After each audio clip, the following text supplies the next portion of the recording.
Hey everyone, welcome back to our channel. Today, we're diving into a straightforward guide on how to deposit money from your PNC Bank account to a US bank account in 2025. With banking tech evolving rapidly, this process has become even easier and more secure, making it perfect for paying bills, sending money to family, or managing your finances on the go. Whether you're a tech newbie or a pro, I'll walk you through it step by step, so you can get it done quickly and without any hassle. First, ensure you have access to both your PNC Bank and US Bank accounts. Start by logging into the PNC Bank mobile app or website.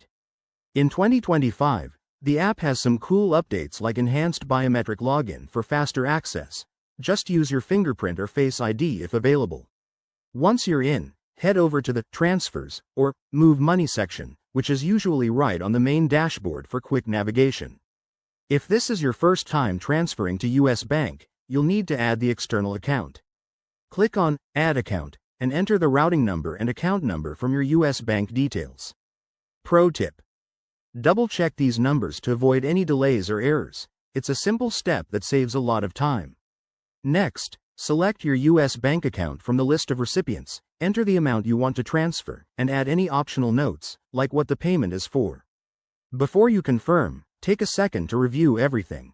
In 2025, PNC might have new fee structures or instant transfer options, so keep an eye out for any charges or processing times displayed on screen. Hit the Confirm button, and you'll get a confirmation message or email right away. That's it, you've initiated the transfer. Now, hop over to your US Bank app or website to verify the funds have arrived. Most transfers are instant or take just a few minutes, but external ones might take up to a business day. A couple of quick tips to keep things smooth: always use a secure Wi-Fi connection for banking, enable two-factor authentication if you haven't already, and check your daily transfer limits to avoid any surprises. There you have it. Depositing money from PNC to US Bank is now a breeze. If you found this helpful, give this video a thumbs up, subscribe for more money management tips, and drop a comment if you have questions. Thanks for watching, and see you in the next one.